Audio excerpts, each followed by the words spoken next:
Λοιπόν, καλησπέρα. Καλώς ήρθατε σε άλλο ένα podcast 19-19. Έχεις αλλάξει τον τρόπο που τα λες. Ναι, τα λέω λίγο πιο αργά. Λίγο πιο χαλαρά. Ναι. Γιατί είμαστε, πού είμαστε? Έλα, Είμαστε στη Θεσσαλονίκη, στην Πηλαία, στο Family Apartments. Και σήμερα έχουμε μαζί μας τεράστια χαρά του Μάκη Μπαγκλατζή.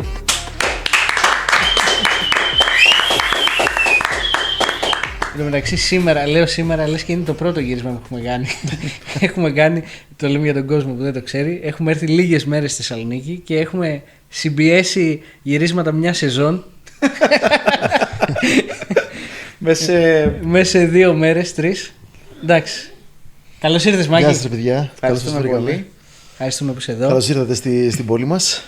Και χαιρόμαστε πάρα πολύ που είσαι μαζί μας, σε παρακολουθούμε. Και εγώ σας παρακολουθώ. Ευχαριστούμε. Εγώ έχει τύχει να σας δω και από κοντά με τα μπρατήμια. Το λέγαμε και λίγο πριν ξεκινήσουμε.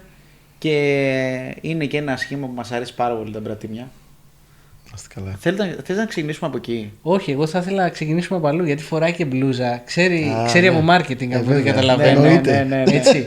Και επειδή τώρα έχεις και μια εμφάνιση με το Terpsys, θα πούμε και περισσότερα λόγια μετά, αλλά θες να μας πεις πρώτα για την εμφάνιση που έχετε? 10 Ιουνίου, Τρίτη, παίζουμε στη Μονή Λαζαριστών με η Terpsys Orchestra, μια εκατονταμελής ορχήστρα. Παίζουμε στη Μονή Λαζαριστών με τον Εισβολέα. Ένα project πολύ ιδιαίτερο που έχουμε ετοιμάσει για φέτος, όπου μπλέκεται η παράδοση με τη rap και βασικά αυτό που κάνει ο Λιάκος το κάνουμε έτσι με την ορχήστρα. Δηλαδή είναι τα περισσότερα τα κομμάτια του. Και... Αυτό είναι ένα δικό σου project, η Terpsys? Αυτό είναι ένα project το οποίο το διαχειριζόμαστε η Ανδριάννα Χιτζάνοβα, Πεταλά, και εγώ. Το έχει ξεκινήσει η Ανδριάννα το 2019 ως ένα εργαστήρι ανατολικής μουσικής, δηλαδή για μακάμ, θεωρία και μουσική, και στην πορεία μετεξελίχθηκε σε μια ορχήστρα όλο αυτό. Ναι. Και πώς είναι η διαχείριση 100 ατόμων? Είναι, εντάξει, είναι... Τι κάνεις, θέλει πολλές εντοχές και 2 άτομα να είστε πάντα και οι 2? Δεν είμαστε πάντα και οι 2 στις πρόβες. Κυρίως είμαστε, ναι, κατά βάση, αλλά κάποιες φορές μπορεί κάποιος να μην είναι. Εγώ έχω κατά βάση το ρόλο του μαέστρου, του συντονιστή των οργάνων, ναι. Και η Ανδριάννα έχει το συντονισμό των φωνών. Οπότε, γιατί είναι 40 οι φωνές, 60 τα όργανα. Είμαστε 2 που διευθύνουμε. Εκτός από τα άτομα βέβαια που είναι πολλά. Φαντάζομαι ότι δυσκολεύει ίσως το project και το γεγονός ότι είναι ερασιτέχνες. Ένα μεγάλο ποσοστό των ανθρώπων που συμμετέχουν στη Terpsys είναι ερασιτέχνες. Άλλοι είναι φοιτητές, άλλοι είναι επαγγελματίες, άλλοι έρχονται από την κλασική μουσική και θέλουν να μάθουν να έρθουν σε επαφή με κάτι πιο παραδοσιακό, με αυτούς τους ήχους, ας πούμε, τους ανατολίτικους ή τους... Και αυτούς όλους πώς τους βάζεις σε μια φόρμα? Υπάρχει ένας πολύ μεγάλος συντονισμός πίσω από αυτό που μπορεί να δει κάποιος στην ορχήστρα, δηλαδή στη συναυλία. Πρώτα απ' όλα, όλο αυτό κάθε χρόνο βλέπουμε διάφορα πράγματα, κάθε χρόνο βελτιώνεται και βλέπουμε τις ανάγκες. Υπάρχει, πέρα από τις πρόβες που κάνουμε όλοι μαζί, έχουμε και κάποιους ανθρώπους οι οποίοι είναι συντονιστές αναομάδες οργάνων. Ας πούμε, εγώ κάνω τα βιολιά μόνα τους πρόβες, οι φωνές κάνουν μόνες τους με την Αδριάννα. Έχουμε δάσκαλο για τα μπουζούκια ο Ιάκωβος ο Μουησιάδης, ναι. Για τα ούτια ο Θάνος ο Γκρέκος, για τα πνευστά ο Νίκος ο Αγκούσης, για τα κανονάκια ο Βασίλης ο Ζιγκερίδης, τώρα θα ξεχάσω κάποιον, ναι. Για τα χρουστά ο Δημήτρης ο Παναγούλιας. Πού κάνετε πρόβες και χωράτε και 100 άτομα? Πρόβες κάνουμε σε κάποιους χώρους. Μέσα στη εβδομάδα κάνουμε στο στούντιο Φλαμέγκο Πεγίσκο που είναι στο κέντρο, και όταν βρισκόμαστε όλοι μαζί κάνουμε στο Soul ένα καινούριο χώρο τώρα τελευταία. Πιο παλιά κάναμε στο Γκέτε σε μια γερμανική σχολή. Προσπαθούμε να... Το επόμενο είναι εκκλησία λογικά. Όχι, νομίζω εντάξει, τα βρίσκουμε σιγά σιγά γιατί Τα και για μας. καλοκαίρια σε πλατείες. Εντάξει, στην αρχή ήταν δύσκολο λίγο να το. Ναι. Κάθε χρόνο όμως όλο αυτό το πράγμα Εξελίσσεται. και εμείς γινόμαστε και καλύτεροι και βλέπουμε τις ανάγκες και γνωρίζουμε και τόπους, ανθρώπους, όλο αυτό το πράγμα είναι. Υπάρχει μια αλληλεπίδραση. Ναι. Ξέρεις, γνωρίζουμε κάποιον άνθρωπο που μπορεί να μας γνωρίσει ένα μέρος. Ναι. Κάπως. Ναι. Τι ρεπερτόριο μελετάτε γενικά στο Τέρψης? Στην Τέρψης η βάση μας είναι η παράδοση. Δηλαδή ό,τι και να κάνουμε έχουμε στοιχεία από εκεί, αυτό θέλουμε να έχουμε. Και από εκεί και πέρα κάθε χρόνο, τα τελευταία χρόνια ας πούμε, φτιάχνουμε ένα project, έχουμε ένα βασικό καλεσμένο, ο οποίος συνήθως είναι κάποιος ο οποίος έχει γράψει κομμάτια, τα οποία έχουν και σχέση με την παράδοση. Ναι. Ας πούμε πέρσι είχαμε τον Αντώνη τον Απέργη, ο οποίος γράφει, συνθέτει στην ουσία κομμάτια, μουσική η οποία έρχεται από τις παραδόσεις τις ελληνικές, των Βαλκανίων, η Λάτινη. Ναι. Πρόπερσι είχαμε ένα project με το Χάγκη για Τζιζιάν, Αρμενία, Ελλάδα, Ναι. Συρία. Οπότε θέλουμε να φωνάζουμε ανθρώπους οι οποίοι να έχουν μια αναφορά στην παράδοση, αλλά και μας αρέσει και το κάτι πιο μοντέρνο. Ναι. Δηλαδή κάπως ήρθε μια πορεία για να φτάσουμε μέχρι εδώ. Δηλαδή ξεκίνησε η ορχήστρα, όπως είπα στην αρχή, μαθαίνοντας σαν εργαστήρια ανατολικής μουσικής, μακάμ, χιτζάζ, ουσάκ και όλα αυτά. Τι είναι όλα αυτά. Στην πορεία, ξέρω εγώ, το επόμενο project ήταν μικρασιάτικα, ξέρω εγώ, μετά hike. Ναι. Κάπως και τα τελευταία 2 χρόνια έτσι έχει πάρει μια πορεία προς το πιο, με συνθέτες, ανθρώπους που έχουν γράψει, με ανθρώπους που έχουν φέρει άλλα πράγματα μέσα στη παράδοση, ας πούμε, εισαγωγικά, σε αυτή την ανατολική μουσική την ευρύτερη. Οπότε, ναι, αυτό, κάπως έτσι. Πολύ Λοιπόν, ωραία. μας έλεγε ο Γιώργος Ψάλτης. Να έρθετε και στην Ναι. Αθήνα όμως. Ναι, να έρθετε έτσι, και στην να Αθήνα. κάνετε συνέντευξη. Αυτό το project θέλουμε να το παρουσιάσουμε. Δεν είναι πολύ εύκολο να γίνει όλη αυτή η κατάβαση Σίγουρα. κάτω, αλλά Κάθοδος θα είναι. Ναι, Η κάθοδος Των Ριαίων. των Τερψαίων. Πραγματικά. Τον Τερψιέων. Αλλά φέτος θέλουμε, το παλεύουμε, μιλάμε με κάποιους ανθρώπους, με κάποιους παραγωγούς, για να καταφέρουμε από Σεπτέμβρη να έρθουμε και Αθήνα, γιατί μας στέλνουν και μηνύματα, άντε ελάτε, Ναι, βλέπουν ναι, εδώ ναι. τι γίνεται. Και ναι, υπάρχει αυτή η επιθυμία και από εμάς και από Από τον κόσμο. από τον κόσμο, ναι. Λοιπόν, θα έλεγα ότι πριν που είχαμε γύρισμα με τον Γιώργο τον Ψάλτη, νομίζαμε ότι επειδή τα λέει τόσο καλά και τα παίζει τα καπαδόκικα, νομίζαμε ότι είναι Καπαδόκης στην καταγωγή. Αχα. Και λέει, παιδιά, λέει, δεν είμαι, ρωτήστε, λέει, το Μάκη τον Μπακλατζή. Γιατί λέει αυτός, λέει, είναι, λέει, και επίσης τα λέει πολύ καλά. Οπότε να σε πάμε εκεί, να μας πεις λίγα λόγια για την καταγωγή σου, από πού κατάγεσαι. Το ένα το δώσαμε τώρα, σε έδωσε ο Γιώργος. Ναι. Δηλαδή, Ο παπάς μου είναι Καραμαλής, ναι. από μια περιοχή τώρα κοντά στην Κεσάρια, Νεάπολη λέγεται, μου έχει πει. Το έχω ψάξει και εγώ λίγο έτσι στο χάρτη. Και από την πλευρά της μάνας μου είμαι Αρβανίτης. Αρβανίτης. Ναι. Αλλά πιο πολύ στο σπίτι. Από πού είναι? Από μια περιοχή της Κοριτσάς, ο προπάπους. Δηλαδή ο παππούς μου μιλούσε αλβανικά στο σπίτι όταν ήταν μικρός. Αργότερα και εγώ το κατάλαβα ότι ήξερε αυτή τη γλώσσα.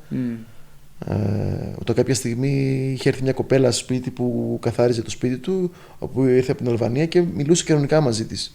Και μέχρι τότε, ξέρω εγώ, τα 20 που ήμουν εγώ, δεν τον είχα ακούσει να μιλάει. Αρβανίτικα. Ναι. Αλλά πιο πολύ στο σπίτι από επιρροές σε σχέση με τη μουσική υπερίσχυε το μικρασιάτικο, ας το πούμε, Ναι. το ευρύτερο μικρασιάτικο. Πού μεγάλωσες εσύ? Στην Καβάλα. Στην Καβάλα μεγάλωσα. Μέσα στην Καβάλα ή... Μέσα στην Καβάλα, ναι. Και οι δύο μου γονείς είναι από εκεί.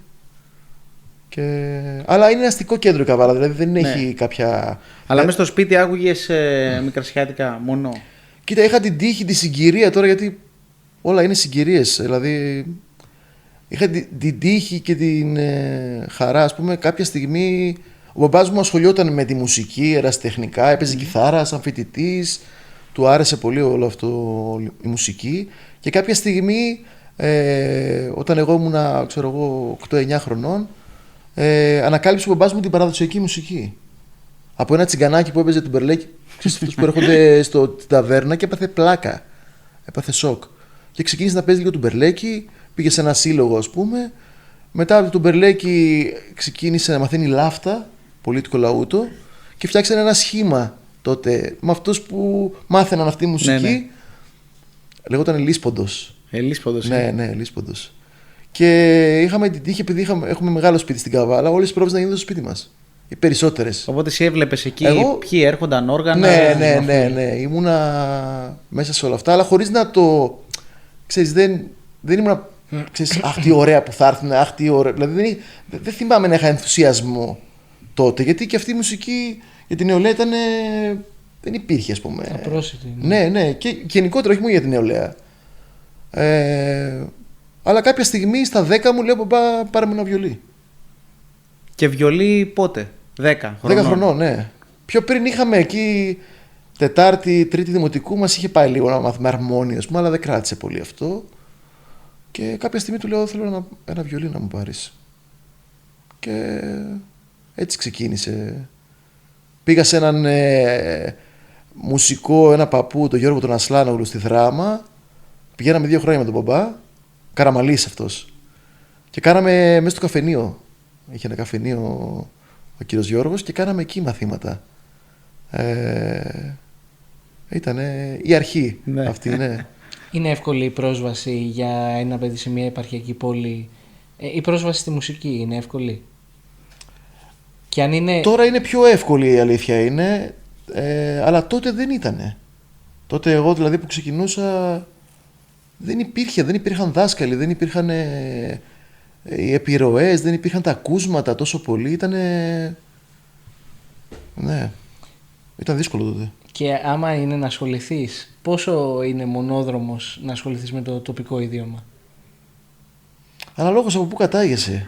Δηλαδή τώρα άμα είσαι σε ένα αστικό κέντρο, ποιο ιδίωμα να βρεις, λαμβάνεις παντού ερεθίσματα. Ναι, ή και καθόλου, δεν έχεις ερεθίσματα σε πολύ μεγάλα αστικά κέντρα. Ακόμα και στην Καβάλα δεν... Στην Καβάλα δεν υπήρχε, όχι. Σοβαρά? Ναι. Δεν υπήρχε. Το μόνο έτσι πολύ παραδοσιακό, εκτός από τα ποντιακά χωριά που έχουμε πάνω στην Καβάλα, υπάρχει η Νικήσιανη που είναι... Η Νικήσιανη. Έχει μεγάλη παράδοση. Έχει ψαλτάδες, έχει σε αυτό το κομμάτι. Εσύ με αυτό δεν ασχολήθηκες καθόλου, Με την ψαλτική... δεν ασχολήθηκα πολύ, μόνο στο μουσικό σχολείο που κάναμε, ας πούμε, υπήρχε σαν μάθημα. Κάπως αυτή η μουσική εμένα δεν μου... την είδα έτσι πολύ συντηρητικά από κάποιους ανθρώπους που ασχολιόντουσαν με αυτή τη μουσική. Μου ήταν πολύ αποκρουστική. Ναι. Δηλαδή, λόγω... ενώ αντιλαμβάνομαι ότι είναι μια τέχνη φοβερή αλλά δεν μου άρεσε αυτό το... Ναι, ακόμα δεν μου αρέσει η χρειά, η αλήθεια είναι, και πολλές φορές των ψαλτάδων, ας πούμε, που την αλλάζουν, δεν ξέρω. Δεν μου κάθεται αυτό το πράγμα, ναι. Και κάπως μου φαινόταν έτσι λίγο συντηρητικό, κάπως έτσι μου φαινόταν. Ναι. Και ακόμα μου φαίνεται. Η αλήθεια είναι. Ναι. Δεν έτυχε να ασχοληθώ πολύ σοβαρά με αυτό. Ναι. Ξέρω κάποια πράγματα πολύ βασικά. Ναι. Ωραία, κάποια στιγμή πήγες και στο εξωτερικό να σπουδάσεις. Ναι, πήγα αυτό γιατί το έκανες? Θα μας πεις. Δηλαδή ήταν κάτι το οποίο το σκεφτόσουν, το δούλευες, θα φύγω, θα πάω για αυτόν τον λόγο? Για ποιο λόγο πήγες να σπουδάσεις στο εξωτερικό? Κάποια στιγμή εκεί ήμουνα 29-30, το 2015. Είχα γνωρίσει τον Μιχάλη τον Κουλουμί που παίζει βιολί από την Κύπρο, ο οποίο το θαυμάζω απεριόριστα, και κάπου εκεί λίγο πριν τον είχα γνωρίσει και με είχε κάποιες φορές συναντάς κάποιους ανθρώπους και λες να τον ακολουθήσω, να πάω να δω. Είναι η άβρα κάποιων ανθρώπων που λες δεν είναι μόνο το παίξιμο, είναι αυτό που σου βγάζει σαν ιδιοσυγκρασία. Είδα έναν άνθρωπο ο οποίος είχε όραμα, είχε μια σκέψη από πίσω, είχε μοντέρνα αισθητική, είχε ένα λόγο, έτσι. Ναι. Και κάπως, νομίζω ότι είναι πολύ καλό το αναπεριόδους να μαθητεύεις. Μου άρεσε πάρα πολύ αυτό το πράγμα. Γιατί ξέρεις, μπαίνεις στον επαγγελματικό χώρο και είσαι στο μεροκάματο, στη δουλειά, σε όλο αυτό και χρειάζεσαι ανατροφοδότηση πολλές φορές. Πολλές φορές ναι. Το αισθάνθηκα εκείνη την περίοδο πολύ έντονα αυτό. Ισχύει αυτό που λες, γιατί και ήταν και μια ερώτηση που κάναμε στον Τάσο τον Μπούλιο τώρα από πρόσφατα εκπομπή. Και το ρώτησε ο μαθητής του κιόλας, του βάλα μια ενότητα με ερωτήσεις μαθητών του. Τέλειο. Και έκανε ένας μαθητής πραγματικά μια εκπληκτική ερώτηση. Αν τώρα που έγινε επαγγελματίας έχει χάσει το ενδιαφέρον του για μελέτη. Και όντως αυτό είναι ένα πράγμα που μπορεί να σκέφτεται ένας κοινός ακροατής ή θαυμαστής όπως θέλει να τον πει κάποιος. Αυτό η αλήθεια είναι ότι... Και το βλέπουμε και εμείς και ως μουσικοί. Δηλαδή ότι καμιά φορά έχουμε ανάγκη να πηγαίνουμε να μαθαίνουμε, να γινόμαστε ξανά μαθητές. Έτσι είναι. Και πόσο μάλλον να πας και σε μια άλλη χώρα, έτσι. Ναι, δηλαδή και αυτό με ιντρίγκαρε. Ναι. Δεν είχα ζήσει ποτέ σε άλλη χώρα. Λέω πάω να το ζήσω όλο. Να δω τι. Εντάξει, πήγε και ένας πολύ καλός μου φίλος ο Σταμάτης ο Πασόπουλος την ίδια περίοδο που μου λέει: άντε, έλα, εγώ έκανα αίτηση στο Κόνταρ στην Ολλανδία. Άντε, έλα και εσύ, ξέρω εγώ. Να πήγες Ολλανδία, στο ναι. Οπότε εκεί πήγαμε. Εκεί ήταν ο Μιχάλης. Εκεί δίδασκε ο Μιχάλης, ναι. Ξέρεις, θέλω να σε ρωτήσω, επειδή ασχολείσαι και με ένα όργανο που είναι σε πολλές παραδόσεις του ελλαδικού χώρου, πρέπει ένας μουσικός, και εσύ συγκεκριμένα παίζεις και βιολί, να ασχολείται με πολλά διαφορετικά είδη και στυλ, και αν το κάνει, μπαίνει αυτό εμπόδιο στη διαμόρφωση της ταυτότητάς του? Αυτό είναι ένα πράγμα το οποίο με απασχόλησε και εμένα, όπως και πολλούς μουσικούς έτσι, της γενιάς μου και τους οποίους έχουμε συζητήσει διάφορα πράγματα τέτοια.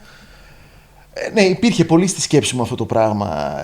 Δηλαδή και εγώ παίζω τα πάντα πλέον, γιατί και η δουλειά το απαιτεί, αλλά και μου αρέσει κιόλας. Δηλαδή μου φαίνεται πολύ ενδιαφέρον. Βέβαια όταν πιο νέος, κάπως κι εγώ έψαχνα μια ταυτότητα. Τι είναι αυτό που κάνω? Εν τέλει παίζω και λίγα υπηρώτικα, παίζω και λίγα νησιώτικα και πού είμαι καλός, ρε παιδί μου. Ναι. Υπάρχει αυτή η ανησυχία μονίμως στο πού είναι καλός κάποιος και της ταυτότητας, το οποίο είναι πολύ σημαντικό. Δηλαδή εμένα μου αρέσουν και οι μουσικοί που έχουν μια καθαρή ταυτότητα, ρε παιδί μου, όσο καθαρή μπορεί να είναι, βέβαια. Αλλά μου αρέσουν και οι all-around παίχτες πολύ. Ναι. Εγώ είμαι ένας all-around παίχτης, μουσικός. Εν τέλει με τα χρόνια αποδέχτηκα αυτό που είμαι, γιατί δεν μπορώ να είμαι και κάτι άλλο. Ζω στο σήμερα, παίζω με ανθρώπους που παίζουν, επηρεάζομαι από διάφορες συνθήκες, παίζω με τα Μπρατήμια, παίζω με Λοξάνδρα πιο παλιά, οπότε ζεις με αυτό. Κατά περιόδους, ας πούμε στην Ολλανδία που είπαμε πριν, εκεί ασχολήθηκα αρκετά με το οθωμανικό στυλ. Δηλαδή ήταν μια περίοδος που αφιέρωσα αρκετό χρόνο σε αυτή τη μουσική που δεν το είχα κάνει πολύ παλιότερα. Που έχει βάσεις όμως σε αυτά που παίζουμε κι εμείς, με τα άλλα Τούρκα. Ναι. Οπότε λίγο ανέλησα λίγο αυτόν τον τρόπο σκέψης με τις μεγάλες τις φόρμες, τα πεστρέφτα σε μάγια. Πήγα σε σεμινάρια με νεϊζέν, ξέρεις, με ανθρώπους που έχουν εντρυφεί σε αυτή τη μουσική. Ήταν μια περίοδος που το έζησα αυτό, πήρα ό,τι ήταν να πάρω και κάπως δεν πολύ ασχολήθηκα περαιτέρω πάνω σε αυτό. Οπότε, ξέρεις, αναπεριόδους αντίστοιχα έκανα και στα υπηρώτικα, ας πούμε, που μου αρέσει πολύ. Για κάποια περίοδο είχα κολλήσει, Κρεβενά, Ήπειρο, πολύ. Κάποια στιγμή με τα κριτικά λίγο, όχι τόσο πολύ, αλλά ξέρεις, όλο αυτό το ταξίδι μου αρέσει πάρα πολύ. Εκτός από τα είδη που έχεις ασχοληθεί και εκτός και από τον Μιχάλη που μας προανέφερες, έχεις επηρεαστεί από άλλους μουσικούς? Βέβαια, πάρα πολύ. Πάρα πολύ. Έχω επηρεαστεί πολύ από τον Γιώργο τον Ψάλτη. Στα νιάτα μου, τα πολύ, αφού κάποιες φορές λέγανε είσαι μαθητής του Ψάλτη, λέω δεν έχω κάνει μαθήματα με τον Γιώργο, αλλά τον άκουγα πάρα πολύ τον Γιώργο. Ναι. Έχω επηρεαστεί πολύ από τον Κυριάκο τον Πετρά που ήταν δάσκαλός μου στο πανεπιστήμιο, με τον οποίο είχα πάθει. Δηλαδή, όταν τον είχα ακούσει πρώτη φορά από κοντά, είχα σοκαριστεί με τα χρώματά του, με το πόσο προσαρμοστικός ήταν στα διάφορα. Ναι. Δηλαδή, υπάρχουν και δάσκαλοι, φυσικοί δάσκαλοι που κάνεις μαθήματα και υπάρχουν δάσκαλοι που τους ακούς και όλοι αυτοί είναι δάσκαλοι. Από όλους αυτούς παίρνεις πράγματα. Ή μπορεί να μην είναι και στο οργανό σου, να είναι και σε άλλα οργανά επίσης. Ναι. Ή μπορεί να μην είναι και καν μουσική, εγώ θα συμπληρώσω. Ναι. Ναι, μπορεί να μην κάνει και μουσική. Ναι. Αλλά να σου πούν ας πούμε, σε μια συζήτηση πάνω κάτι περί μουσικής ή ακόμα και για ένα γλέντι, ας πούμε, κάτι. Έτσι είναι. Και να σου αλλάξει όλη την αντίληψη. Έτσι είναι, ναι.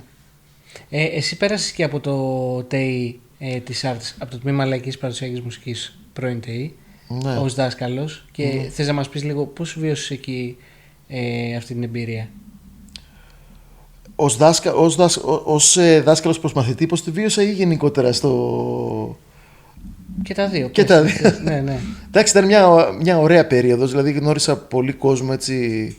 Είχα πάει σε 2 φάσεις στην Άρτα, κάποια στιγμή το 2014 για μια χρονιά και μετά όταν επέστρεψα την Ολλανδία 4 χρόνια ήμουνα.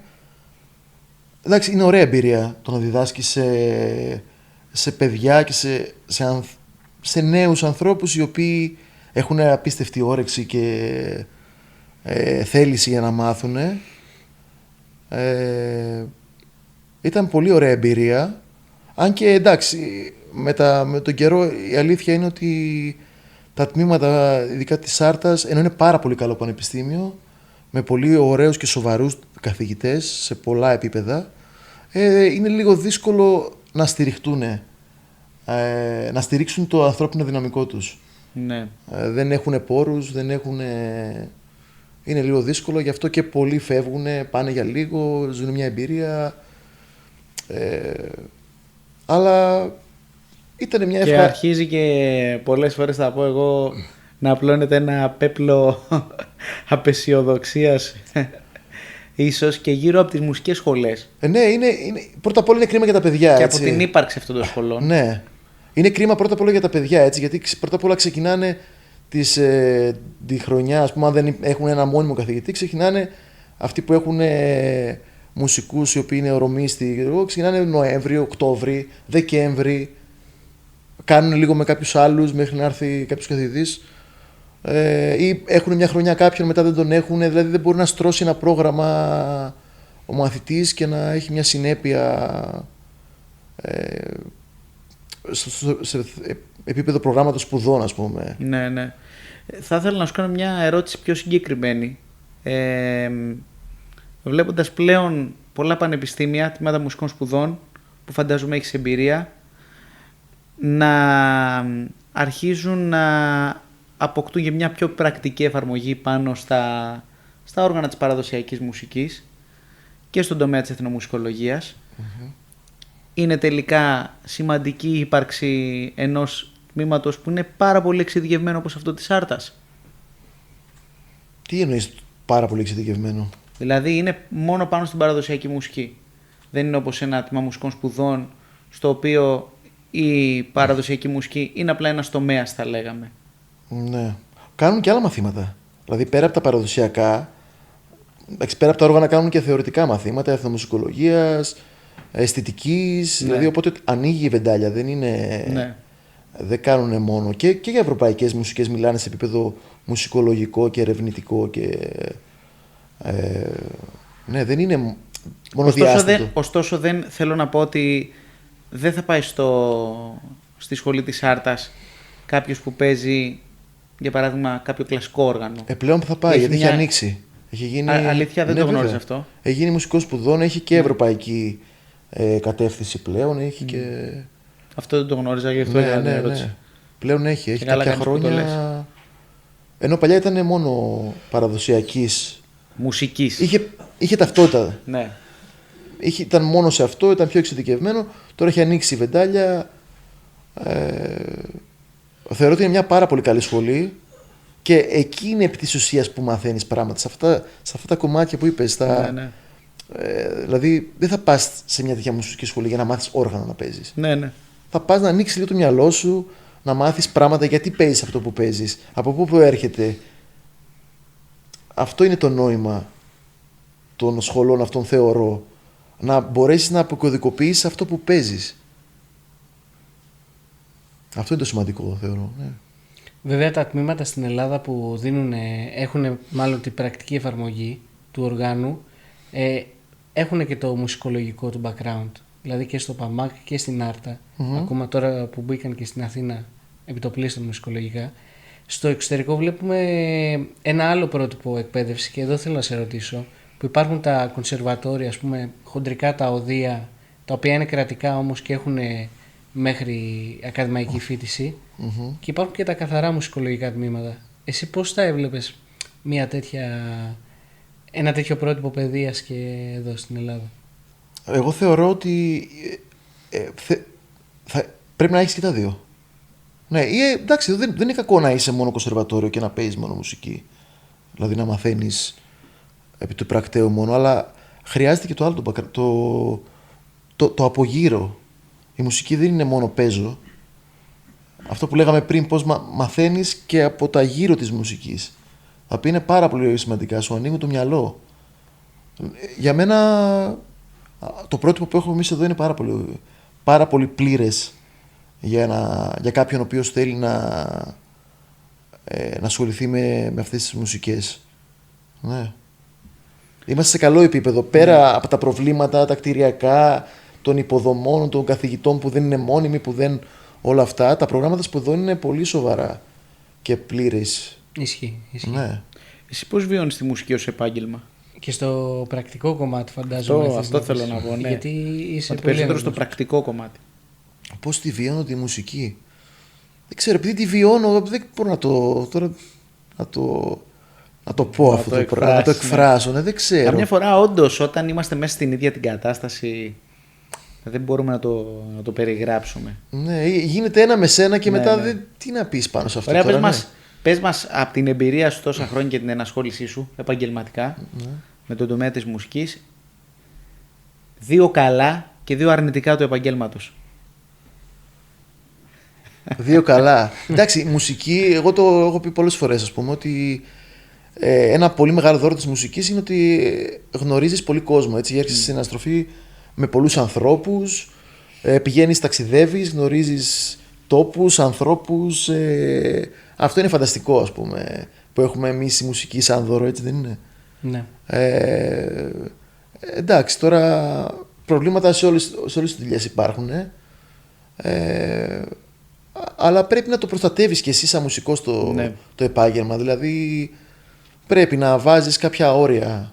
Δηλαδή και με τα ωράρια σου, με τις ασφαλίσεις σου, με τους συνεργάτες σου.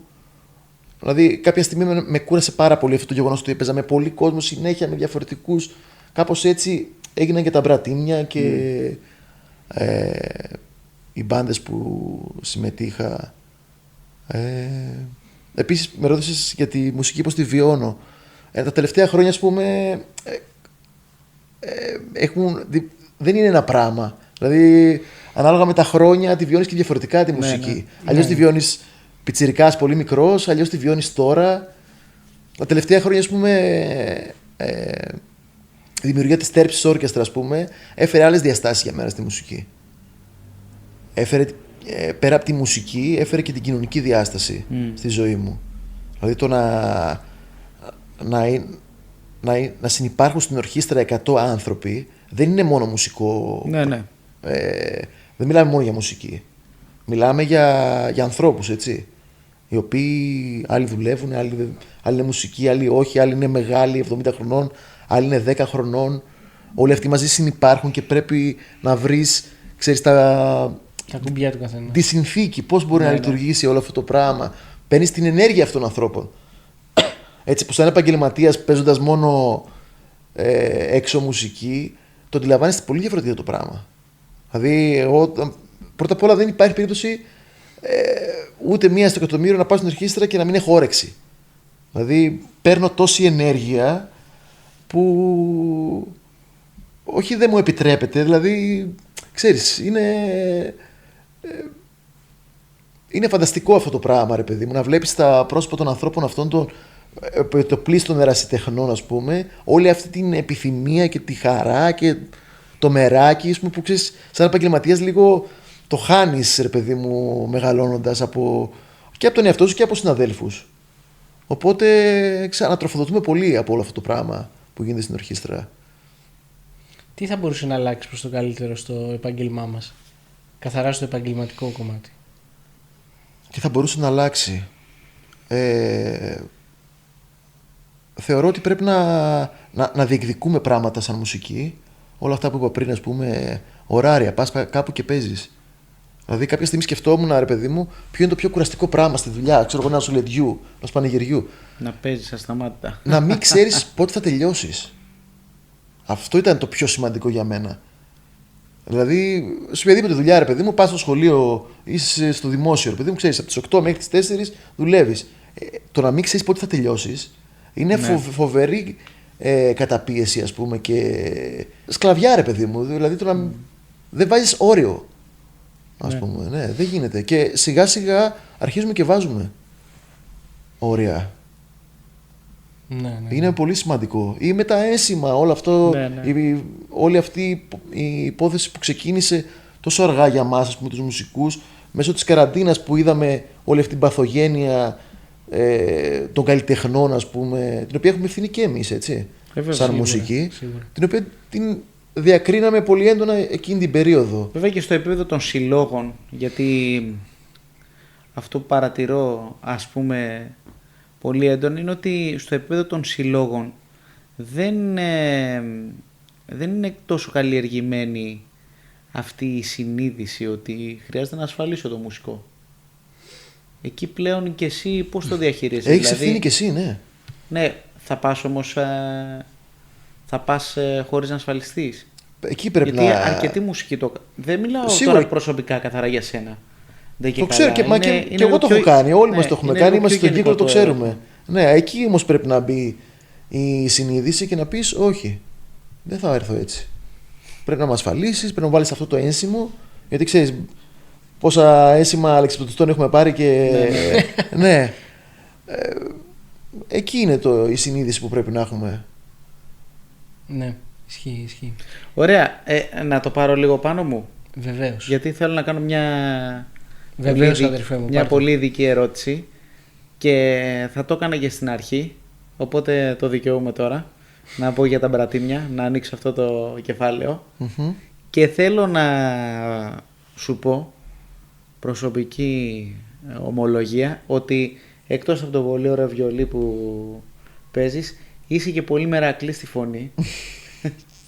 Οπότε καταρχήν, πριν σε ρωτήσουμε τα υπόλοιπα, να μας πεις πώς προέκυψε το τραγούδι και αν τραγουδούσες και πριν, αν τραγουδάς τώρα στο σχήμα, αν τραγουδάς, τώρα σου λέω ότι μου έρχεται στο μυαλό, αν τραγουδείς από ανάγκη στο σχήμα, π.χ. επειδή δεν είχε τραγουδιστεί. Ναι.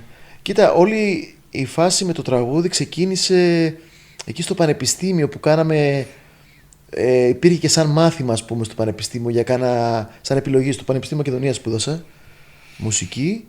Οπότε εκεί άρχισα, επειδή ήταν και μάθημα, μου άρεσε αυτό το πράγμα από πριν ούτως ή άλλως. Να πούμε ότι έτσι η μουσική αυτή που η μουσική μας παράδοση βασίζεται κατά πολύ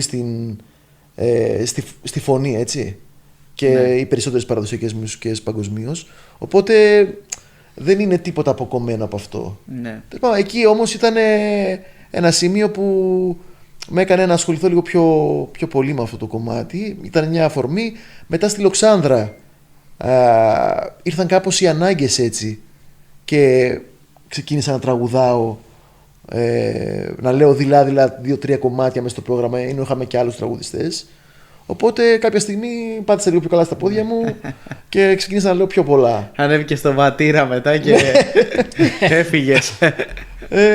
Και μετά αυτό, ξέρεις, με τον χρόνο εκπαιδεύεσαι, ρε παιδί μου. Αλλά μου αρέσει πολύ, έτσι, δεν το κάνω επειδή έτυχε. Αλλά είναι και οι συγκυρίες, ας πούμε. Όταν φτιάξαμε τα μπρατήμια, εκεί πλέον άρχισε να μπαίνει η ευθύνη του τραγουδιστή. Δηλαδή, ενδεχομένως, αν δεν υπήρχαν τα μπρατήμια, να μην τραγουδούσα. Να μην ήμουν ένας βασικός τραγουδιστής σε μια μπάντα. Σου είπα τα παιδιά τραγούδα ή γιατί δεν τραγουδάς εσύ? Όχι. Τραγουδούσα. Σε κάποιο συμβούλιο του. Όχι, τραγουδούσα. Του σχήματος. Τραγουδούσα, αλλά δεν είχα ρεπερτόριο τώρα ευρύ, ας πούμε, για να. Και ήταν όλα μέσα στο άγχος, ξέρεις.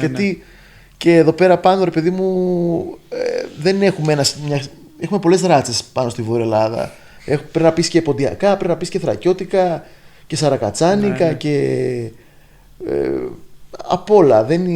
Ξέρεις, οπότε αυτό θέλει χρόνο πολύ για κάποιον τραγουδιστή να αποκτήσει ρεπερτόρια από όλες αυτές τις περιοχές. Οπότε μέσα σε μια μπάντα βρίσκεις το χρόνο και το χώρο για να το κάνεις αυτό σιγά σιγά. Μπορεί να κάνεις και μια πρόβα. Ξέρεις, ενώ όταν βγαίνεις στην πιάτσα κατευθείαν, χωρίς στήριγμα μπάντας, είναι πιο δύσκολο πολλές φορές. Αυτό ήθελα να σε ρωτήσω. Πόσο σημαντικό είναι να πηγαίνεις σε δουλειές με ανθρώπους που ξέρεις. Και νομίζω πάνω σε αυτό στηρίχθηκαν και η δημιουργία από τα Μπρατήμια. Ναι. Κοίτα, όλοι μας παίζαμε πριν με άλλους session. Ναι. Οπότε και αυτό καλό ήταν όμως. Δηλαδή ήταν πολύ μεγάλο σχολείο το να παίζεις με διαφορετικούς. Δηλαδή εγώ πήγαινα πολύ συχνά στη Λάρισα, στη Θεσσαλία, Τρίκαλα, Βόλο. Γνώρισα πολλούς τραγουδιστές, πολλά κλαρίνα, άλλες νοοτροπίες. Ξέρεις, οπότε έκανα ένα κύκλο. Συνάμε έπαιζε και με τον παππού του Νίκου μαζί, με άλλους εδώ πέρα, καβάλα, δράμα κτλ. Οπότε μετά έρχεται μια περίοδος, ρε παιδί μου, που λες ωραία, δεν μπορώ να το κάνω αυτό μια ζωή. Δηλαδή κάπως θες να φτιάξεις και εσύ το δικό σου πράγμα, ρε παιδί μου. Ναι. Μαζεύεις εμπειρίες, μαζεύεις και μετά κάνεις κάτι δικό σου. Τι σημαίνει Μπρατήμια? Μπρατήμια είναι οι αδερφοί, οι φίλοι, ας πούμε. Εμείς το χρησιμοποιούμε εδώ στη Βόρεια Ελλάδα, είναι μπράτινη ο αδερφός στα σλάβικα. Και συνήθως οι μπράτιμοι είναι οι φίλοι του γαμπρού που έχουν και κάποια διαχωριστικά, είτε κάποιες πετσέτες εδώ ή στη μέση. Γι' αυτό τις φοράνε τις πετσέτες. Ναι. Εγώ νόμιζα να πεις γι' αυτό λέει ο Άλεξ Μπρατάνη. Ναι, οπότε τα μπρατήμια ξεκίνησαν να παίζουν πολύ σε γάμους. Οπότε ήταν πολύ ταιριαστό το όνομα. Ναι. Άρα ψιλοϋπήρχατε πριν αποφασίσετε ότι αυτό τώρα το κάνουμε σχήμα? Ναι, πρώτα απ' όλα γνωριζόμασταν, έτσι, ειδικά οι τρεις μας, ο Νίκος, ο Παναγούλιας και εγώ, γνωριζόμασταν πολύ καλά από τη Λοξάνδρα. Ο Γιάννης, ο οποίος είναι από τις Σέρρες, αργότερα εγώ με τον Νίκο το γνωρίσαμε, ήταν ο συνδετικός μας κρίκος ο Δημήτρης Παναγούλιας. Οπότε κάπως ήρθαν οι συγκυρίες και φτιάξαμε τα Μπρατήμια, ναι. Δεν είχατε δηλαδή, τι λέω υπήρχατε από πριν, ότι με το που φτιαχτήκατε δεν υπήρχε το δίλημμα, ας πούμε, να βρω ταυτότητα συγκεκριμένη σαν σχήμα. Εντάξει, το όνομα έρχεται, δηλαδή δεν υπήρχαν αυτά τα διλήμματα. Τα είχατε λύσει ήδη, φαντάζομαι. Δεν είχαμε. Ναι, εκτός από τον Νίκο που είναι από μια πολύ. Που έχει μια παράδοση οικογενειακή, ας πούμε, όλοι οι υπόλοιποι δεν έχουμε κάποιο συγκεκριμένο background, ας πούμε, πολύ βαθύ, ας πούμε. Οπότε ξέραμε ότι θα παίζουμε απ' όλα. Ναι. Αυτό. Εντάξει, και αυτό ακόμα είναι μια επιλογή ταυτότητα. Είναι μια ταυτότητα και αυτό εν τέλει. Ναι. Συζητούσαμε έξω ότι παίζετε τα πάντα. Ναι. Θα λέγαμε. Ναι. Πιστεύεις ότι.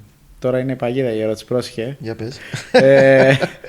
Πιστεύεις ότι παίζετε όλα τα είδη το ίδιο καλά? Όχι, εντάξει. Ή έχετε τα δυνατά? Έχουμε κάποια δυνατά, κάποια αδύνατα και δεν είμαστε όλοι μαζί δυνατοί σε όλα. Ξέρω εγώ, κάποιος είναι πιο καλός και από εμάς, έτσι.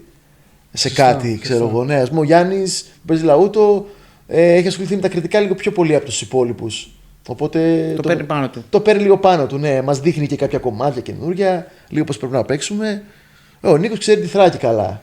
Ξέρω εγώ, μπορεί να μας πει κάποια κομμάτια ή εμένα μου κάνει πολύ συχνά παρατηρήσεις για τα λόγια και. ναι, για την προφορά, για τους τονισμούς.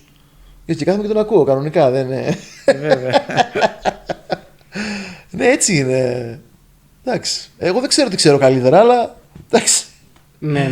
Προσπαθώ να προσαρμόζομαι, ξέρω εγώ, με κάποιο τρόπο σε αυτό που ακούω ή αυτό που αισθάνομαι ότι είναι πιο κοντά ή δεν έχω και απαραίτητα, ξέρεις,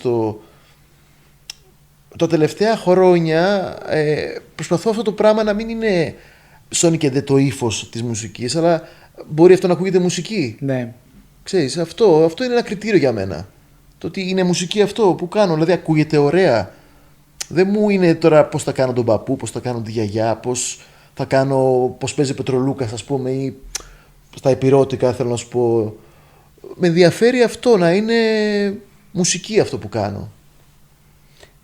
Κάνετε καλλιτεχνική παρέμβαση στα κομμάτια που μελετάτε, επειδή είναι και παραδοσιακά κομμάτια τα περισσότερα, και κατά πόσο μπορεί εν τέλει ένα σχήμα που μελετάει παραδοσιακή μουσική να κάνει παρέμβαση στα κομμάτια? Ναι, μπορεί να κάνει ό,τι θέλει. Για μένα, ναι. Ό,τι θέλει μπορεί να κάνει ο καθένας. Σαν παρέμβαση. Δεν θα πρέπει να έχουμε κανένα στεγανό. Βέβαια, εντάξει, όλο αυτό είναι πολύ γενικό που λέω, έτσι. Εντάξει, βλέπουμε και ανθρώπους οι οποίοι. Για μένα, όταν κάνεις κάτι, πρέπει να ξέρεις. Δηλαδή, κάνε παρέμβαση, αλλά έχει κάτι να έχεις ακούσει, να έχεις μια γνώση από πίσω. Και αυτό θα έρθει από μόνο του μετά, η παρέμβαση. Να έρθει με ένα φυσικό τρόπο. Να μην είναι, αχ, τώρα τι. Εγώ, ας πούμε, δεν ξέρω jazz, έτσι. Δεν μπορώ να κάνω ένα κομμάτι παρέμβαση της jazz. Αφού δεν ξέρω την jazz, πώς θα κάνω και παρέμβαση σε κάτι που δεν ξέρω? Αυτό είναι το. Αλλιώς, ναι, φυσικά πρέπει να. Και γίνεται και από μόνο του, έτσι. Δεν χρειάζεται να το κάνεις και ηθελημένα. Πάμε να κάνουμε παρέμβαση στο τάδε. Εντάξει. Τώρα για το μέλλον τι σχέδια υπάρχουν? Για τα μπρατήμια. Για τα μπρατήμια. Τα μπρατήμια. Κοίτα, με τα μπρατήμια ασχολούμαστε. Το τελευταίο καιρό παίρνουμε κάποια κομμάτια, ας πούμε, και κυρίως της Μακεδονίας, ή γράφουμε και κάποια λίγο δικά μας, δειλά-δειλά. Εγώ τους μπριζώνω λίγο να κάνουμε κάποια δικά μας, έτσι πιο πολύ. Ναι, αυτό, δηλαδή μας πάει μόνο του λίγο το πράγμα. Ωραία, το είπες και πριν ότι με τους περισσότερους ήδη υπήρχε μια επαφή από πριν λόγω του σχήματος Λοξάνδρα. Τώρα η μπάντα δεν είναι ενεργή η μπάντα. Η Λοξάνδρα τώρα τα τελευταία χρόνια είναι λίγο ανενεργή. Ναι. Κάνουμε κάποιες συναυλίες που και που, αλλά έχουμε απομακρυνθεί λίγο σε διάφορα μέρη ο καθένας και χάσαμε λίγο αυτή την καθημερινότητα που μας. Εκεί τι παίζατε? Με Λοξάνδρα. Ναι. Κοίτα, η Λοξάνδρα ξεκίνησε να μελετάει, να παίζει Ανατολή. Δηλαδή Τουρκία, Καφέ Αμάν, κάναμε δίσκους. Μετά ο τελευταίος δίσκος ήταν In Transition, δηλαδή σε μια μετάβαση δικών μας τραγουδιών σε σχέση με επιρροές που είχαμε ο καθένας, είτε λίγο πιο metal, είτε λίγο πιο fusion, ας πούμε, πράγματα. Αυτά, ναι, αυτά. Τι ωραίο σχήμα. Μ' άρεσε πάρα πολύ. Σας άκουγα από παιδί και σας είχα πρωτοακούσει στο «Και τι δεν κάνω». Με τη Ρία Νελινίδου. Με τη Ρία, ναι. Τρομερή διασκευή. Ναι. Τρομερή, και επειδή δεν τη βρίσκω στο YouTube. Την κατεβάσανε λόγω δικαιωμάτων, ναι. Λόγω δικαιωμάτων. Είχαμε κάνει και βίντεο κλιπ και τέτοια και. Τρομερό. Ναι. Εγώ ήθελα να σε ρωτήσω και κάτι άλλο όμως πάνω σε αυτό. Επειδή στην πάντα υπήρχε μια διάθεση γενικά για πειραματισμό και διασκευή. Κάτω από ποια πλαίσια πιστεύεις γίνεται μια πετυχημένη διασκευή? Και όχι μια διασκευή της σειράς, ας πούμε. Κατά τη γνώμη σου, έτσι, και την αισθητική σου. Τώρα το ότι είναι πετυχημένο. Σου λέω, θεωρώ ότι κάτι είναι λίγο πετυχημένο όταν δεν το πολύ σκαλίζεις. Δηλαδή όταν κάτι έρχεται φυσικά. Ναι. Λίγο δηλαδή μια ψιλοειδέα, μια διάθεση και τσουπ. Όταν το πολυπαλεύεις κάτι και το προσπαθείς πάρα πολύ, κάποιες φορές αισθάνομαι ότι μπορεί λίγο να γίνεται επιτηδευμένο και χάνει αυτόν τον αυθορμητισμό και την ουσία ακόμα και της διασκευής, έτσι που. Ναι, αυτό νομίζω. Χωρίς να είμαι και απόλυτος όμως. Θέλω να σε ρωτήσω το εξής. Όπως και εμείς το έχουμε ακούσει. Αντίστοιχα. Ότι. Κατάλαβα ήδη. Θα το ρίξω τώρα, παιδιά. Λοιπόν, έχουμε ακούσει π.χ. για την ορχήστρα που είμαστε μια ορχήστρα 12 ατόμων, ότι υπάρχει ένα στοιχείο οθωμανικότητας, να το πω έτσι. Δεν ξέρω πώς να το πω σωστά. Να το πεις όπως μας το είχαν πει. Οθωμανολάγνη. Για την ακρίβεια, που αφορά τον ήχο. Εσείς ως σχήμα έχετε κατηγορηθεί ότι πάτε να εισάγετε ή έχετε εισαγάγει έναν πιο ανατολίτικο ήχο? Με Αλεξάνδρα εννοείς? Ναι. Ναι, βέβαια. Βέβαια, έχει ακουστεί αυτό, ναι. Αλλά εντάξει. Μπορεί να μην είναι και ψέμα. Δεν είναι και ψέμα, ναι. Ναι. Επηρεασμένοι πολύ από αυτές τις μουσικές. Βγαίνει και ένα τέτοιο χρώμα. Και σε κάποια κομμάτια υπήρχε και επιτηδευμένα, ξέρω εγώ, τύπου Λιβυσιανή Πέρδικα, ας πούμε, Ναι, που ναι. μπαίνει το νέι και Ναι. ταμπούρ, ας πούμε. Είναι αυτό. Αυτό ήθελε να βγει. Αυτό ήθελαμε να πούμε. Που εν τέλει δεν μπορώ να καταλάβω αυτό γιατί είναι κακό. Δηλαδή για χρόνια ολόκληρα παίρναμε κομμάτια. Εντάξει, ας το πούμε από το πιο ακραίο παράδειγμα της παραδοσιακής μουσικής και τα κάναμε copy-paste δυτικό με πιάνο και. Ναι, προφανώς. Γιατί είναι κακό να κάνεις και κάτι από την άλλη μπάντα, από την Ανατολή. Και αυτό Ισχύει, εισχώρησε ναι. εννοείται και στην παραδοσιακή μουσική. Ναι. Αυτά τα στοιχεία. Το πιο Μιλάμε βασικό. κόκκινο με πιάνο. Το πιο βασικό για όλα αυτά τα πράγματα, παιδιά, είναι το τι κάνεις και πού, έτσι. Δηλαδή Ναι. το να κάνω μια διασκευή και να την παίζω σε ένα μπαράκι, σε μια μουσική σκηνή, σε ένα φεστιβάλ, είναι οκ, είναι μέσα, μπορεί να κάνεις ό,τι θέλεις. Τώρα, άμα πας σε ένα πανηγύρι κάτω τον πλάτανο, ας πούμε, ενδεχομένως να μην κολλάει το οθωμανικό στοιχείο στο μήλο μου κόκκινο. Λέω εγώ τώρα. Σωστά. Okay. Ναι, έχει Σωστό να κάνει είναι. πολύ το πλαίσιο που κάνεις κάτι. Ναι. Αυτό θεωρώ. Ναι. Λοιπόν, εμείς το λέγαμε και πριν λίγες μέρες σας είχαμε δει και στο Rίζες Festival που ήσασταν εξαιρετικοί και να σε ρωτήσω για αυτού του τύπου τα φεστιβάλ που τα τελευταία χρόνια τα βλέπουμε πάρα πολύ συχνά και που υπάρχει εκεί μέσα και η παραδοσιακή μουσική και η λαϊκή μουσική και βλέπουμε πολύ την νεολαία να συμμετέχει εκεί. Πώς έγινε αυτό το μπαμ έτσι και άνοιξε αυτή η μουσική στη νεολαία, ενώ παλιότερα ας πούμε ήταν πλήρως στιγματισμένη και μετά τη Ισχύει. Χούντα ας πούμε που. Ισχύει, ναι. Θεωρώ ότι υπάρχει ανάγκη του να χορέψει ο νέος. Υπάρχει αυτή η ανάγκη έντονη. Γιατί όμως υπάρχει? Λόγω, δεν ξέρω, της εποχής μας είναι. Δηλαδή είμαστε λίγο. Θεωρώ και μετά την καραντίνα, δηλαδή υπάρχει αυτή η ανάγκη πιο έντονη από κάθε άλλη φορά. Ναι. Και νομίζω αυτό το Ρίζες δηλαδή τότε ξεκίνησε μετά την καραντίνα. Και έκανε Ναι, το ναι, μπαμ. ναι. Υπάρχει αυτή η ανάγκη και πλέον επειδή και τα σχήματα πλέον είναι πιο νεανικά και πιο. Δηλαδή θα δεις ρε παιδί μου 25άρδες, 20άρδες να παίζουν τέτοιες μουσικές, ξέρεις, με πιο χαλαρό ντύσιμο, χωρίς κουστούμια και γραβάτες και οπότε έρχεται και η νεολαία κοντά πάνω σε αυτό. Και υπάρχει και ένας πιο μεγάλος αυτοδρομητισμός, ξέρω εγώ, σε όλο αυτό το πράγμα. Και σε έβλεπες παλιά ρε παιδί μου, ξέρεις, μόνο ανθρώπους που είχαν γραβάτες, κουστούμια, έτσι δεν χαμογελούσαν και πολύ. Είναι πολύ σημαντικό αυτό. Είναι πολύ σημαντικό. Ήταν ένα βαρύ κλίμα ρε παιδί μου στο το πλαίσιο του πανηγυριού και του γλεντάου. Οπότε ξέρεις. Βέβαια, κάποιοι ισχυρίζονται ότι ένα σημαντικός πυρήνας του κόσμου που πάει σε τέτοιες εκδηλώσεις, σε τέτοια φεστιβάλ, δεν αντικατοπτρίζει τον πληθυσμό, το λαό, την κοινότητα που θα πάει σε ένα πανηγύρι. Ναι. Και αυτό έχει σχολεί. Πέρσι άνοιξε κιόλας και μια συζήτηση, θυμάμαι, που έγινε με αφορμή μια δημοσίευση που είχε κάνει ο Μάνος, ο Αχαλινοτόπουλος, και το συζητούσαμε μετά όλη η μουσική. Αν θυμάμαι καλά, πήγε κάποιος σε ένα πανηγύρι στη Σύφνο και ζήτησε Είχαν ανοίξει γενικά αυτές τις συζητήσεις πέρυσι. Δεν θυμάμαι. Κυρίως με Θυμάμαι με το ρεπερτόριο. Εγώ το θυμάμαι λόγω του Μάνου, επειδή το έκανε ο Μάνος και είχε ξεσπάσει ντόρος τότε. Θυμάμαι τη φάση, ναι. Και πολλοί μπορούν να ισχυριστούν ότι έτσι αλλοιώνεται κατά κάποιο τρόπο και το τοπικό ρεπερτόριο, η τοπικότητα, η οποία πόσο σημαντική είναι τελικά να υπάρχει. Αυτό το ορίζει το μέρος και αυτοί οι άνθρωποι που το κάνουν. Δηλαδή, ναι, άμα πας σε ένα πανηγύρι το οποίο είναι πολύ οριοθετημένο και έχει μια πολύ ισχυρή παράδοση ένα μέρος και αυτοί οι άνθρωποι που το διοργανώνουν έχουν αυτό το χαρακτήρα, θα φωνάξουν για την ανάλογη μπάντα να τους παίξει και να... Ωστόσο, συμφωνώ σε αυτό που λες, ωστόσο αν κάποιος από αυτό το κοινό, τους οποίους δόκιμα ή αδόκιμα, δεν θα μπω σε αυτή τη λογική καν, τους ορίζει ως φασαίους που λένε, αν πάει σε ένα πανηγύρι και ζητήσει κάτι άλλο,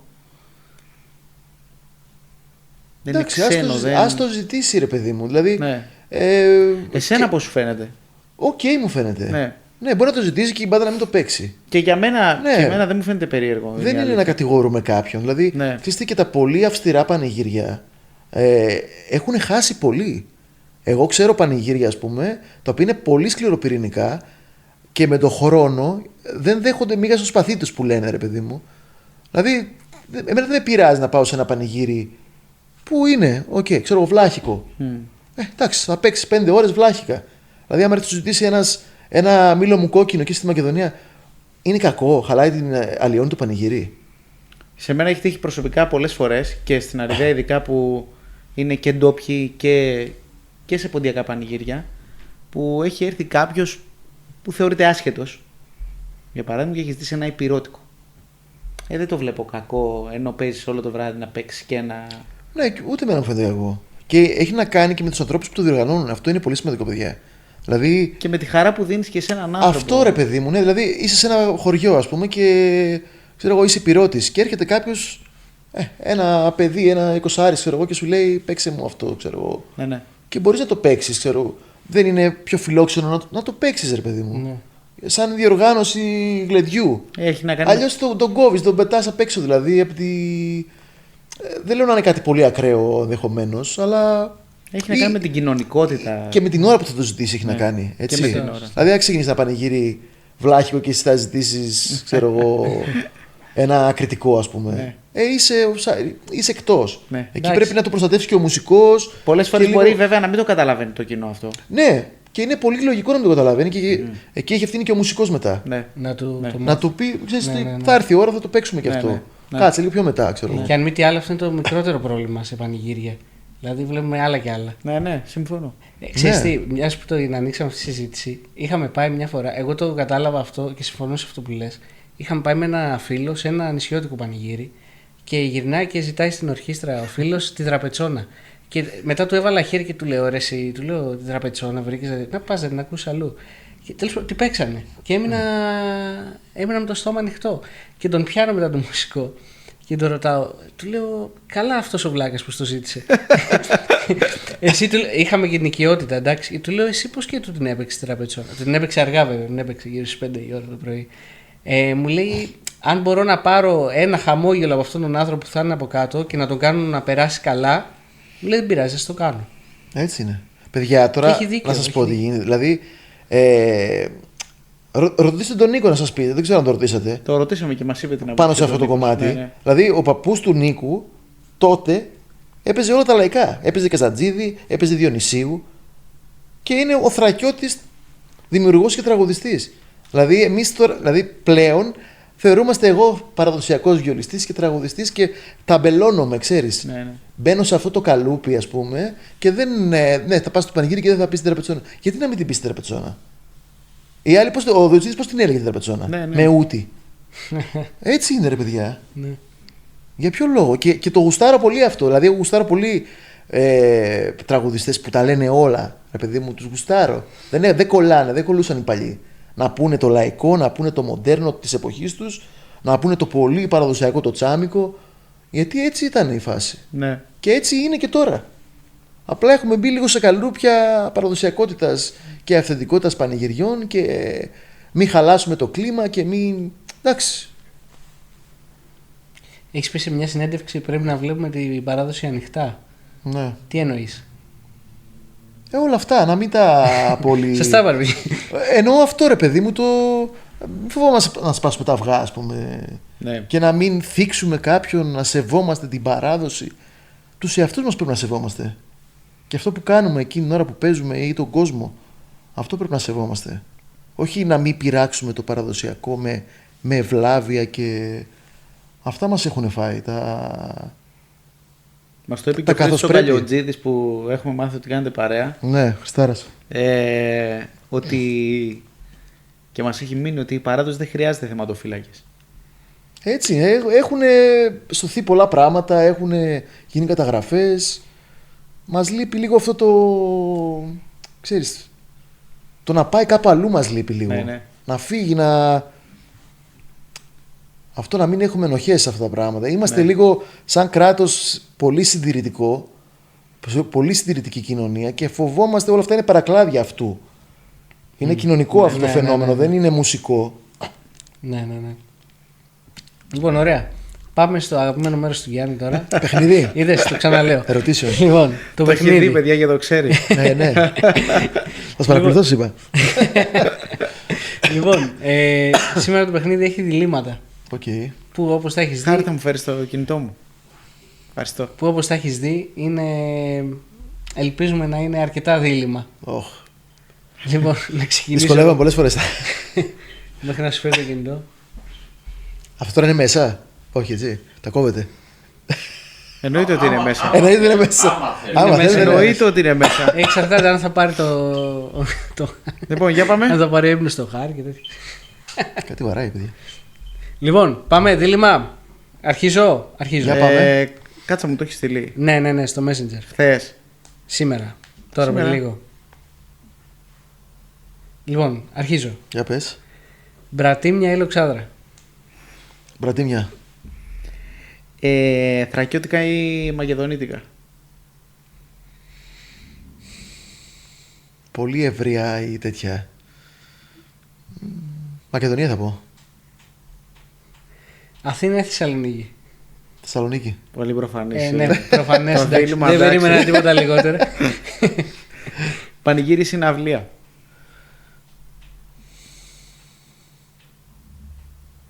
Μ' αρέσουν και τα δύο, αλλά θα πω πανηγύρι. Πιο αλέγκρο, πιο αυθόρμητο. Λοιπόν, αυτό μου αρέσει τώρα. Καρσιλαμάς ή τσιφτετέλη. Να κάνεις ταξί με όλο το βράδυ. Καστιλαμάς θα πω, ναι. Είναι, όχι είναι τόσο να- Μακεδόνας, φαίνεται. Όχι Είναι να- Θεσσαλονικιός. Όχι τόσο να. Και το βλέπω και στο πώς διασκεδάζω κιόλας, έτσι. Ναι, θα ναι, δεχτώ ναι, πιο πολύ ναι. με τον Καστιλαμά. Να χορέψω, να ακούσω κάτι, όχι μόνο να παίξω. Ναι, Παρόλο που μου αρέσει το επόμενο. ναι. Τέλος πάντων, δεν θα χαλάσω τη σειρά. Όχι, πάρ' το, άμα σ' αρέσει. Να μην ξαναπαίξεις βιολί ή να μην ξανατραγουδήσεις.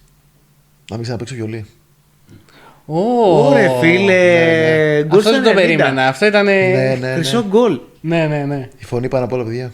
Ναι, περνάς ναι. καλύτερα. Ναι. Ναι. Ναι, ομολογώ. Είναι άμεσο το τραγούδι, είναι. Βγαίνει από μέσα, δεν είναι. Ναι. Το βιολί πρέπει να το φτιάξεις, να φτιάξεις το χέρι σου, το ξέρεις. Το άλλο είναι. Πηγαίο. Ναι, για μένα, έτσι, αυτό πώς το βλέπω. Νησιά ή στεριά. Για να παίζεις το βιολί. Να το κάνω πιο συγκεκριμένο. Εμένα όλα μου αρέσουν, αλλά άμα θα επέλεγα κάτι, νομίζω θα ήταν στεριά. Αν και μου αρέσει πολύ η θάλασσα, έτσι. Να βάλω και μία μπόνους. Για πες. Λοιπόν, τέρψεις με 3 άτομα, αλλά να είναι όλοι εξαιρετικοί. Εντάξει. Εντάξει τώρα, ρε. Ή πέσει με 5 άτομα. Ή τέρψεις με 100 και να είναι στα χαμένα. 100 και στα χαμένα. Πολύ 100 και στα προφανές. χαμένα. χαμένα, ναι. Πολύ προφανές το ερώτημα. Ναι, ρε, εντάξει. Ωραία. Ναι. Ήταν ο Μάκης Μπαγκλατζής. Αυτό Χειροκρότημα. τελείωσε. Αυτό ήταν. Συγγνώμη, Μάκη μου, πρέπει να τελειώσουμε γιατί Εντάξει. έχουμε κανονίσει κάτι τσίπουρα τώρα. Εντάξει. Άμα θες, Τέλεια. Ναι, θα το κάνω, ρε παιδιά. άμα θες, Το θυμόμουν. άμα θες να είσαι μαζί μας στα τσίπουρα. Έχουμε και δωράκι. Είναι η τσαντούλα μας. Τέλεια, παιδιά. Η σακούλα μας. Σούπερ. Και Ευχαριστούμε πάτο έτσι πολύ. δυνατό. Ναι, έτσι, ναι, όχι ναι. Αυτό ψεύτικο. είναι ότι πρέπει για σούπερ μάρκετ. Σούπερ. Σούπερ μάρκετ. Ευχαριστώ πάρα πολύ, παιδιά. Ευχαριστούμε, εμείς Μάκη. ευχαριστούμε. Σας παρακολουθώ που να είσαι μαζί ξέρετε. μας. Μου αρέσει πάρα πολύ αυτό που κάνετε. Ευχαριστούμε πολύ. Και νομίζω ότι το χρειαζόμασταν κάτι τέτοιο σαν ευρύτερη κοινότητα έτσι, Των μουσικών, έτσι, πιο λαϊκών και τέλεια. Ευχαριστούμε Να είστε πολύ. καλά, Ευχαριστούμε παιδιά. πολύ. Καλή επιτυχία σε ό,τι κάνεις. Καλή επιτυχία στη συναυλία. Δεν ξέρουμε. Λογικά θα έχει προβληθεί το επεισόδιο μέχρι τότε. Αλλά Ναι.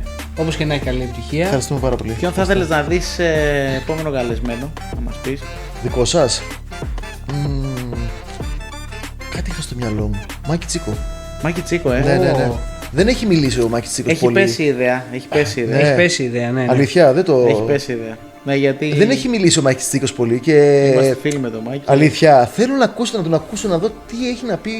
Ναι. Γιατί τον ακούω τι έχει να πει μουσικά. Ναι. Έτσι, αλλά δεν ξέρω λίγο πώς σκέφτεται έτσι. Ναι. Θα ήθελα να ακούσω την γνώμη του έτσι για πράγματα. Γιατί είναι πολύ μέσα στην επικαιρότητα. Ναι, Ωραία, Ισχύει. ωραία. ναι. Γυρίστε challenge. Έχει γυρίσει τέλειο, challenge. Ναι, τέλειο. ναι, τι είναι. Ναι, Προκαλώ. προκαλώ και προσκαλώ. Προκαλώ. Ο Μάκης Μπαγκλατζής. Μάκη σε μάκη. Λοιπόν, ευχαριστούμε πολύ Ευχαριστούμε πάρα παιδιά. που ήσουν μαζί μας. Και εσείς μην ξεχνάτε, εννοείται, αν σας αρέσουν οι εκπομπές, αν σας άρεσε εδώ η πες το εκπομπή ποίημα, του... πες το ποίημα. Ναι, αυτό πάω να κάνω. Πάμε. Λοιπόν, να κάνετε like, subscribe, εγγραφή. Καμπανάκι. Αγιορείτικες έχουμε πει, όχι οδηγιώτη. Καμπανάκι, σχόλιο. Αυτά. Share. Και σχόλια από κάτω. Ναι, για να... ναι, ναι. Ο αλγόριθμος να δουλεύει. Ναι. Σωστά. Λοιπόν, ευχαριστούμε πολύ και θα τα πούμε στο επόμενο podcast.